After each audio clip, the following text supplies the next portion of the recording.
This episode did a really great job of telling Superboy's origin story in just one episode. I mean, of course, more of it will play out in detail as the season goes by.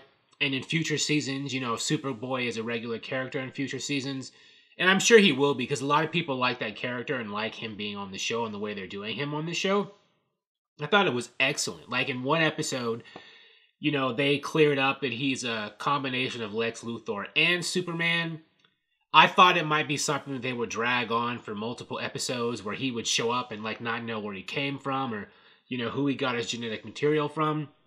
But nope, Titan said we're going to clear all that up right from the beginning and not have people guessing or the character guessing, which I thought was great. That means they can just start, getting to the action with him and, quickly explore him wrestling with the light and dark sides of his personality. I really like the way they had him use his powers in the fight scenes. I like that, the production team is putting enough money into this episode to show people with superpowers, actually using them and not, we can't show people using superpowers, so let's barely have them use it on the show.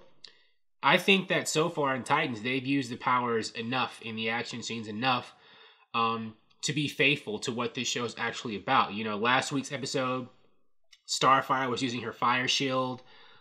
This episode, we saw Superboy just going around at super speed, tossing people through walls, leaping almost tall buildings, leaping up, a building or towards a building to save Jason Todd, who didn't die, by the way. So that whole pole, like I said in a previous video, was just a marketing effort. Fantastic. What I thought was interesting is that at the beginning of this episode, when the Cadmus people, I forget which character said it, they were like, well, he injured or knocked out, critical condition, all these scientists, right? I think that's what they said, and there was blood on the walls. In the cliffhanger to season 1, it was unclear if he had killed them or hurt them or not, but they've made it so that he just hurt them severely instead of killing them in this season. And I think it's because the writers are consciously trying to make the Titans characters a bit less bloodthirsty than season 1. Although he did, I think, he was supposed to have killed those Cadmus people who came to intercept him at that farmhouse. So not completely, not, totally less violent, but Titans does seem to be slightly kinder and gentler in season 2 than in season 1. I'm sure as a response to the pushback from a lot of fans. Dick Grayson is camp counselor Dick Grayson, as Donna called him in a previous episode this season. Where in season 1, he was scraping people's faces on broken glass and stuff. So they've kind of done a 180. Starfire's origin seems to be a lot kinder and gentler now that they fleshed it out so far this season than in last season, when she was an undercover sleeper agent who was killing people left and right. I mean, this season definitely sees a noticeably larger lightening of certain characters compared to the previous one. I like the doctor, what was her name? The doctor who was helping Superboy throughout this episode. I thought she was going to die towards the end, but she was going to sacrifice herself and the Cadmus guards were just going to kill her so Superboy could escape. Doesn't look like they did that because she's alive by the end of the episode. I thought she was a good character, and I like the actress Genevieve Angelson, I think her name is. They did a good job with her, and I was watching it thinking you don't have to sacrifice yourself. Just run away with Superboy or whatever, if you think they're going to kill you. But she didn't think they were going to, don't give up. I deserve to die, which is what I thought she was thinking when, she was basically going to sacrifice herself. But then when she wound up living, I was like, okay, she must have not thought they were going to kill her. Maybe she's not quite as far gone as I thought, where she's willing to, sacrifice herself.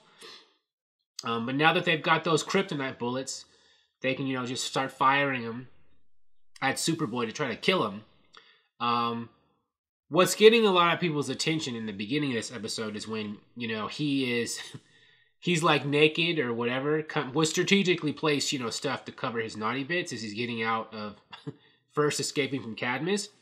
And I thought it's weird, he's supposed to have the mind of a 2-year-old, the doctor said.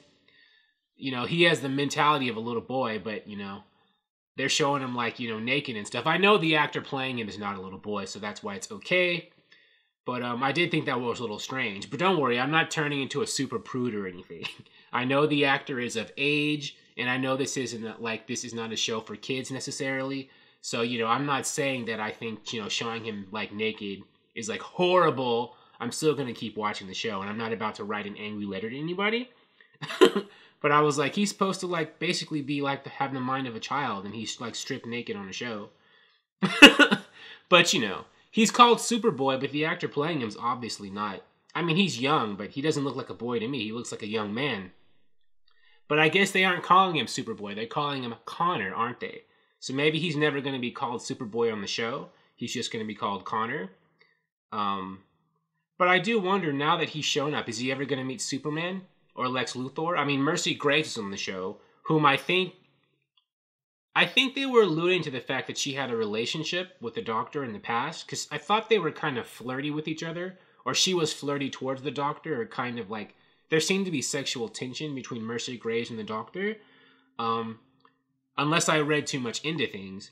But, you know, now that Mercy Graves, Lex Luthor's famous henchwoman's on the show, can he be far behind? And can Superman be far behind, you know, with both these characters being so important to Superboy's backstory? I am interested to see, now that Superboy has shown up, you know, we've got Superboy, Starfire, Raven. The Titans do seem pretty powerful.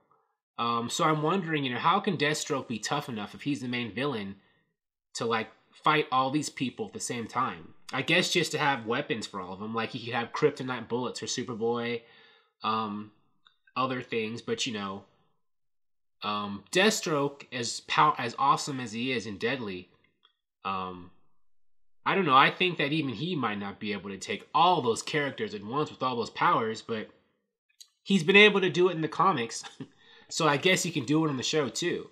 But, you know, I don't have anything but good things to say about this episode. Nothing bad. I was very impressed, actually, with how good this episode was. And, you know, keep up the good work.